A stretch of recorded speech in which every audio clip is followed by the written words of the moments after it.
FCC has banned imported solar inverters, and I'm actually kind of excited about it. I think you're going to enjoy hearing my thoughts on why. Plus, how do you connect your DIY solar system to your house? Does GFCI protection make any difference to the #1 rule of plug-in solar? What about a mobile Level 2 EV charger? Plus, a big celebration announcement for a big milestone the channel is about to hit. All this and more coming up in this latest Community Questions Answered video. First question from I built the best DIY solar system on Amazon. I'm in the market for a 12 volt, 24 volt, 48 volt inverter and hearing about inverter bans. Can you touch on that topic? Does it include inverters for small systems? So exactly what it affects has yet to be fully determined. But let me see if I can distill this as simply as possible for all of you. The FCC hasn't banned every imported inverter. It has blocked new foreign-produced connected inverter models from obtaining FCC approval. Existing FCC-approved models remain legal to sell, install, and operate. So the key word in this whole thing is this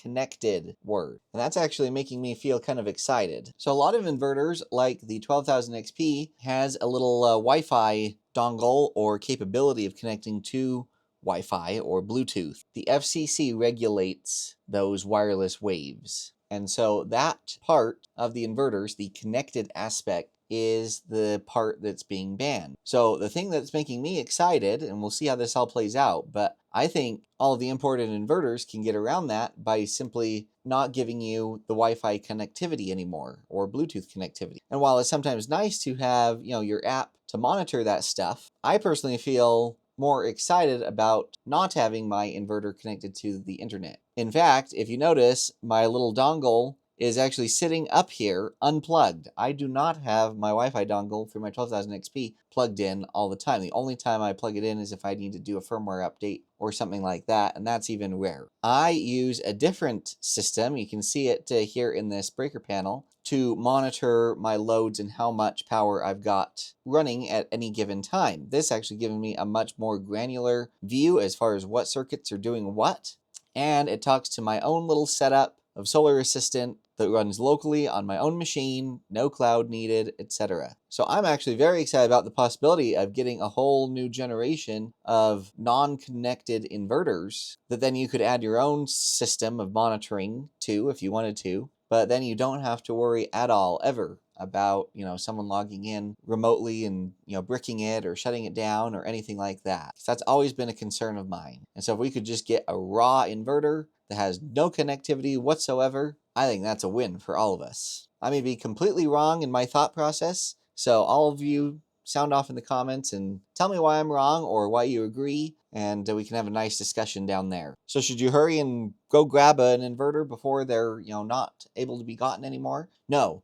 The current models that are on the market right now will continue to be available. They're not affected by the ban at all. The only reason to consider purchasing one sooner than later would be if you wanted the latest model, which would be the ones that are out right now that have the connectivity already built into them. Otherwise, if you're like me and could care less about smart connectivity, then I think there's great things on the horizon that will be coming to market. Next question from I built the best DIY solar system on Amazon. How does someone actually connect something like this to house power? How do you get the wiring from the solar panels into the house? Do you drill above grade and caulk or run conduit? Every house is different. There are lots of options, and that's the beauty of DIY. So this is the video from that comment, and we've got a nice battery set up, the inverter, and the solar charge controller. Let's talk about how to get the power from the inverter to your loads in your house. So this particular inverter has 2 AC outlets right here that you can just plug something directly into. So you could just run an extension cord to any of your critical loads you're trying to keep on during a power outage. Or there's actually behind this panel right here, there's a place where you can do a hardwired high output connector, because these are just 15 amp outlets, but the inverter can do over 2000 watts, which is more than 15 amps. So you're able to actually do a hardwired connection behind this panel right here, and you could connect it to, say, this Reliance transfer switch. Now, don't let the 240 volt thing throw you off. You can actually convert these transfer switches to only 120 volts on both sides, or you can just do one side 120 volt from, say, one inverter, and then buy a second inverter, because this golf cart battery can actually support 2 of these 2000 watt inverters in parallel. So if you look at this transfer switch, you've got 6 spaces, 3 for one leg of 120 volt and 3 for another leg of 120 volt. So you could easily just power 3 of them with one inverter and 120 volts, and then 3 more with one leg of the inverter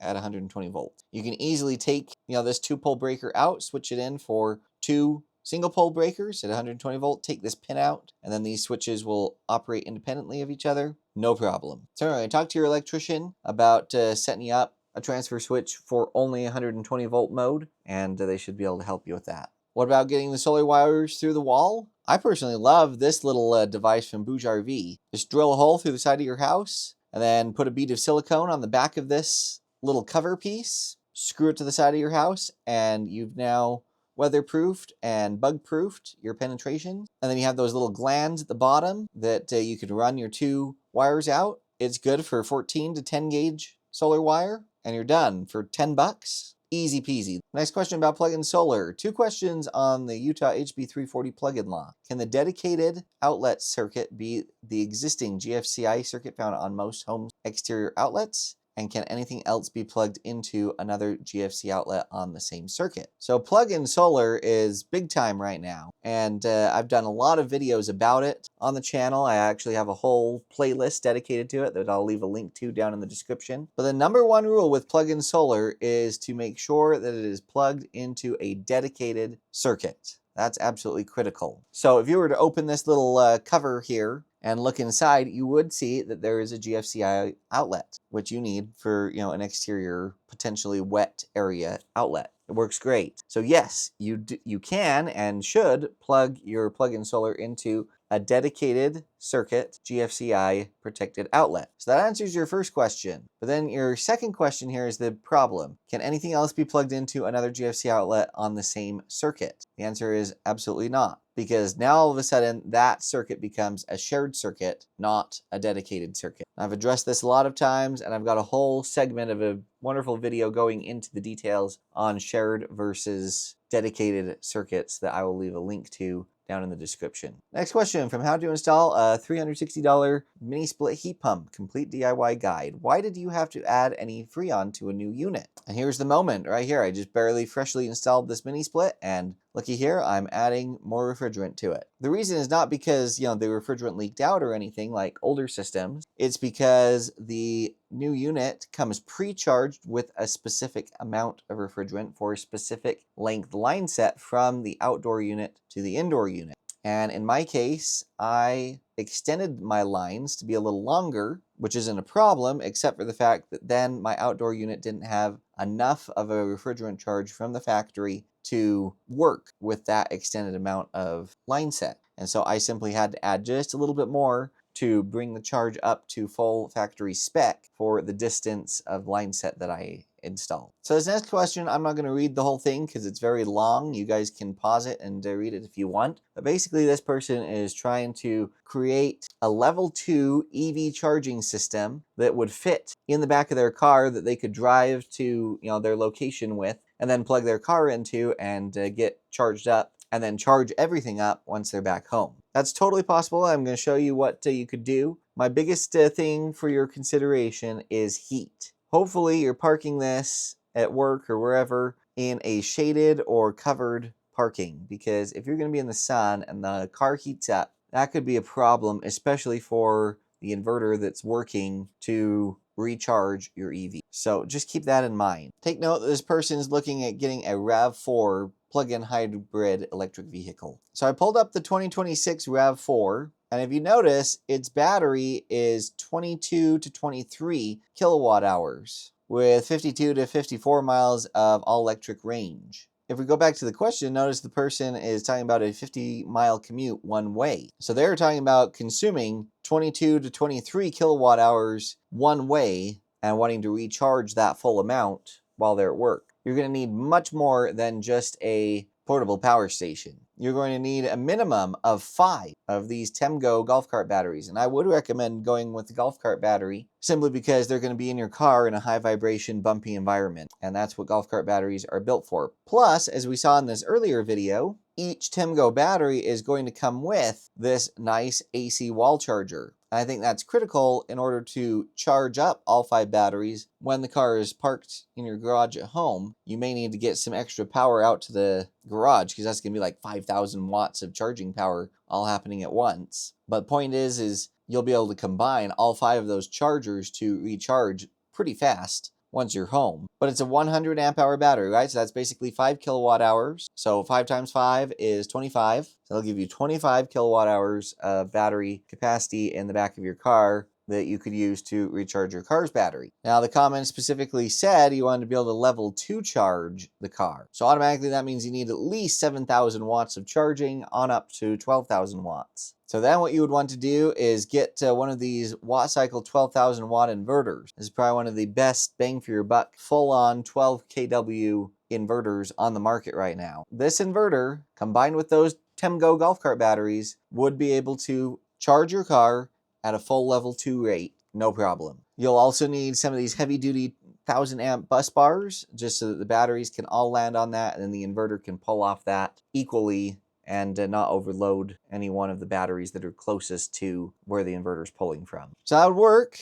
It would be big, and probably the biggest issue is it would be heavy. Adding 5 of these TEMGO batteries themselves are going to add like 450 pounds to the car, plus another 50 for the inverter. So let's just round up to 500 pounds. That's going to affect your range on your car. Is it going to overload your car? No. The car can handle that much weight, but that's a big system to be hauling around in the back of your car all the time. But it certainly could pay for itself really quick because electricity is a lot cheaper than gasoline right now. Now, I've got big news here, you guys. Notice that I'm knocking on the door of 80,000 subscribers. I want to tell you all a huge thank you for subscribing and being part of my YouTube channel family. I've decided to celebrate that milestone. I'm going to do a live stream once we cross that threshold of 80,000 subscribers. And WattCycle, who I've been working closely with over the last little while to develop, their fun EcoFlow hack cable and other cables that are coming up here soon, kindly offered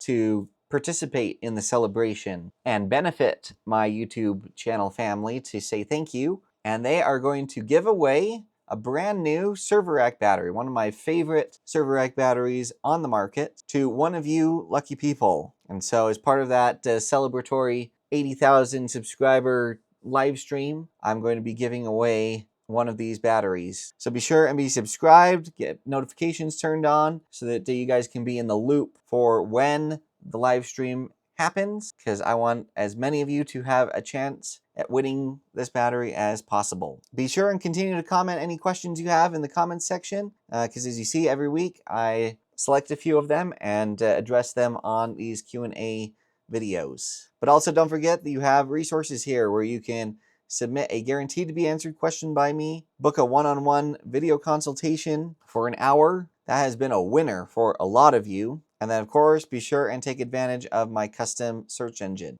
Just simply come here and search any term or question. Like this, how to fuse battery cables. Now look at that. It surfaces the video, the only video you need to understand, cable and fuse sizing. Boom. Included with timestamps that you can jump right to. Not to mention other videos here where I discuss similar things. The search engine has been very helpful for a lot of you, so take advantage of this 100% free resource I've made available to all of you. Huge thanks to my YouTube channel members for your continued support. You guys are awesome. We've always got more epic content in the pipeline, so stay tuned for that. Don't forget to like, comment, share, subscribe, and hype on your way out. All of you stay safe, stay tuned, and we'll catch you all next time.